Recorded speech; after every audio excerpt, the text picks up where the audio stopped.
हरे कृष्णा। राधे राधे दोस्तों, सबसे पहले आप सभी को देव उत्थान एकादशी की ढेर सारी शुभकामनाएं। आज की वीडियो में आप सुनिए देव उत्थान एकादशी की पौराणिक कथाएं। एक राजा के राज्य में सभी लोग एकादशी का व्रत रखते थे। प्रजा तथा नौकर चाकरों से लेकर पशुओं तक को एकादशी के दिन अन्न नहीं दिया जाता था। एक दिन किसी दूसरे राज्य का एक व्यक्ति राजा के पास आकर बोला, महाराज कृपा करके मुझे नौकरी पर रख ले। तब राजा ने उसके सामने एक शर्त रखी कि ठीक है, रख लेते हैं, किंतु रोज तो तुम्हें खाने को सब कुछ मिलेगा, पर एकादशी के दिन अन्न नहीं मिलेगा। उस व्यक्ति ने उस समय हाँ कर ली, पर एकादशी के दिन जब उसे फलाहार का सामान दिया गया तो वह राजा के सामने जाकर गिड़गिड़ाने लगा, महाराज इससे मेरा पेट नहीं भरेगा, मैं भूखा ही मर जाऊंगा, मुझे अन्न दे दो। राजा ने उसे शर्त की बात याद दिलाई, पर वह अन्न छोड़ने को राजी नहीं हुआ। तब राजा ने उसे आटा, दाल, चावल आदि दिए। वह नित्य की तरह नदी पर पहुंचा और स्नान कर भोजन पकाने लगा। जब भोजन बन गया तो वह भगवान को बुलाने लगा, आओ भगवान भोजन तैयार है। उसके बुलाने पर पीताम्बर धारण किए भगवान चतुर्भुज रूप में आ पहुंचे तथा प्रेम से उसके साथ भोजन करने लगे। भोजन आदि करके भगवान अंतर्ध्यान हो गए और वह अपने काम पर चला गया। 15 दिन बाद अगली एकादशी को वह राजा से कहने लगा, महाराज मुझे 2 गुना सामान दीजिए। उस दिन तो मैं भूखा ही रह गया। राजा ने कारण पूछा तो उसने बताया कि हमारे साथ भगवान भी खाते हैं, इसलिए हम दोनों के लिए ये सामान पूरा नहीं होता। यह सुनकर राजा को बड़ा आश्चर्य हुआ। मैं बोला, मैं नहीं मान सकता कि भगवान तुम्हारे साथ खाना खाते हैं। मैं तो इतना व्रत रखता हूँ, पूजा करता हूँ, पर भगवान ने मुझे तो कभी दर्शन नहीं दिए। राजा की बात सुनकर वह बोला, महाराज यदि विश्वास न हो तो साथ चलकर देख ले। राजा एक पेड़ के पीछे छिपकर बैठ गया। उस व्यक्ति ने भोजन बनाया तथा भगवान को शाम तक पुकारता रहा, परंतु भगवान न आए। अंत में उसने कहा, हे भगवान यदि आप नहीं आए तो मैं नदी में कूदकर प्राण त्याग दूंगा, लेकिन भगवान नहीं आए। तब वह प्राण त्यागने के उद्देश्य से नदी की तरफ बढ़ा। प्राण त्यागने का उसका दृढ़ इरादा जानकर शीघ्र ही भगवान प्रकट होकर उसे रोक लेते हैं और साथ बैठकर भोजन करने लगे। खा पीकर वे उसे अपने विमान में बिठाकर अपने धाम ले गए। यह देखकर राजा ने सोचा कि व्रत उपवास तब तक कोई फायदा नहीं होता जब तक मन शुद्ध न हो। इससे राजा को ज्ञान मिला, वह भी मन से व्रत उपवास करने लगा और अंत में स्वर्ग को प्राप्त हुआ। अब सुनिए देव उठनी एकादशी की दूसरी कथा।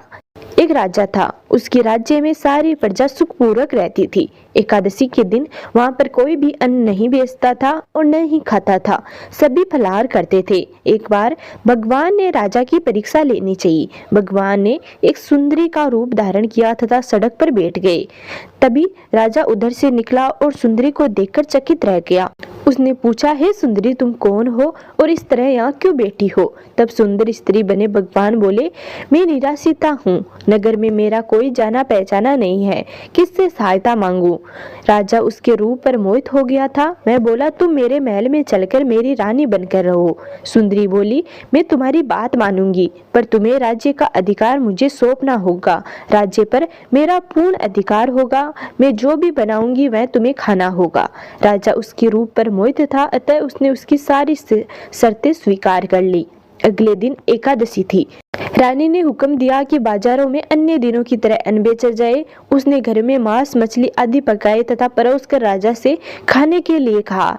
यह देखकर राजा रानी से बोलता है, रानी आज तो एकादशी है, मैं तो केवल फलाहार ही करूंगा। तब रानी ने शर्त की याद दिलाई और बोली, या तो खाना खाओ, नहीं तो मैं बड़े राजकुमार का सिर काट लूंगी। राजा ने अपनी स्थिति बड़ी रानी से कही तो रानी बोली, महाराज धर्म न छोड़े, बड़े राजकुमार का सर दे दे। पुत्र तो फिर भी मिल जाएगा, पर धर्म नहीं मिलेगा। इसी दौरान बड़ा राजकुमार खेलकर आ गया। माँ की आंखों में आंसू देखकर वह रोने का कारण पूछने लगा, तो माँ ने उसे सारी वस्तु स्थिति बता दी। तब वह बोला, मैं सिर देने के लिए तैयार हूँ, पिताजी के धर्म की रक्षा होगी, जरूर होगी। राजा दुखी मन से राजकुमार का सर देने के लिए तैयार हो गया तो रानी के रूप से भगवान विष्णु ने प्रकट होकर असली बात बताई। हे राजन, तुम इस कठिन परीक्षा में पास हुए। भगवान ने प्रसन्न मन से राजा से वर मांगने को कहा तो राजा बोला, आपका दिया सब कुछ है, हमारा उद्धार करे। उसी समय वहाँ एक विमान उतरा। राजा अपना राज्य पुत्र को सौंप दिया और विमान में बैठकर परम धाम को चला गया। अब सुनते हैं देवउठनी एकादशी की तीसरी कथा। शिव पुराण के अनुसार पौराणिक समय में दैत्यों का राजा धम्म हुआ करता था। वह बहुत बड़ा विष्णु भक्त था। कई सालों तक उसके यहाँ संतान नहीं होने के कारण उसने शुक्राचार्य को अपना गुरु बनाकर उनसे श्री कृष्ण मंत्र प्राप्त किया। यह मंत्र प्राप्त करके उसने पुष्कर सरोवर में घोर तपस्या की। भगवान विष्णु उसकी तपस्या से प्रसन्न हुए और उसे संतान प्राप्ति का वरदान दे दिया। भगवान विष्णु के वरदान से राजा धम्म के यहाँ एक पुत्र ने जन्म लिया। इस पुत्र का नाम शंखचूड़ रखा गया। बड़ा होकर शंखचूड़ ने ब्रह्मा जी को प्रसन्न करने के लिए पुष्कर में घोर तपस्या की। उसकी तपस्या से प्रसन्न होकर ब्रह्मा जी ने उसे वरदान मांगने को कहा। तब शंखचूड़ ने वरदान मांगा कि वह हमेशा अजर अमर रहे, वह कोई भी देवता उसे मार न पाए। ब्रह्मा जी ने उसे यह वरदान दे दिया और कहा कि वह बद्री वन जाकर धर्मध्वज की पुत्री तुलसी जो तपस्या कर रही है उससे विवाह कर ले। शंखचूड़ ने वैसा ही किया और तुलसी के साथ विवाह के बाद सुखपूर्वक रहने लगा। उसने अपने बल से देवताओं, असुरों, दानवों, राक्षसों, गंधर्वों, नागों, किन्नरों, मनुष्यों तथा त्रिलोकी के सभी प्राणियों पर विजय प्राप्त कर ली। वह भगवान श्री कृष्ण का परम भक्त था। शंखचूड़ के अत्याचारों से सभी देवता परेशान होकर ब्रह्मा जी के पास गए और ब्रह्मा जी उन्हें भगवान विष्णु के पास ले गए। भगवान विष्णु ने कहा कि शंखचूड़ की मृत्यु भगवान शिव के त्रिशूल से ही होगी, अतः आप उनके पास जाइए। भगवान शिव ने चित्ररथ नामक गण को अपना दूत बनाकर शंखचूड़ के पास भेजा। चित्ररथ ने शंखचूड़ को समझाया कि वह देवताओं को उनका राज्य लौटा दे, परंतु शंखचूड़ ने मना कर दिया और कहा कि वह परमेश्वर से युद्ध करना चाहता है।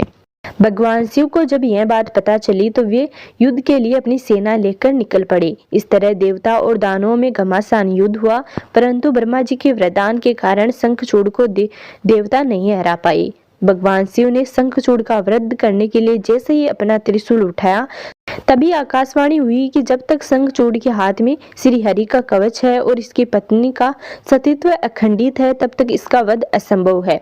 आकाशवाणी सुनकर भगवान विष्णु वृद्ध ब्राह्मण का रूप धारण करके शंखचूड़ के पास गए और उससे श्री हरि का कवच दान में मांग लिया। शंखचूड़ ने वह कवच बिना किसी संकोच के दान कर दिया।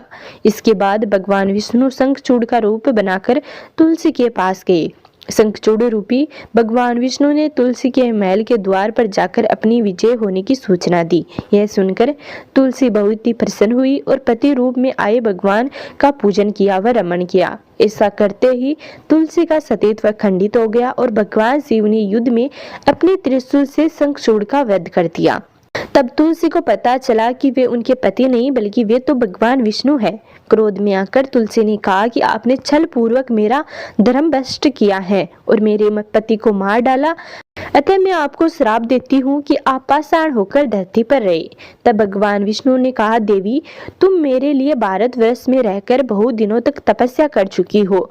तुम्हारा यह शरीर नदी रूप में बदलकर गंडकी नामक नदी के रूप में प्रसिद्ध होगा। तुम पुष्पों में श्रेष्ठ तुलसी का वृक्ष बनोगी और सदा मेरे साथ रहोगी। तुम्हारे श्राप को सत्य करने के लिए मैं पाषाण यानी कि शालिग्राम बनकर रहूंगा। गंडकी नदी के तट पर मेरा वास होगा।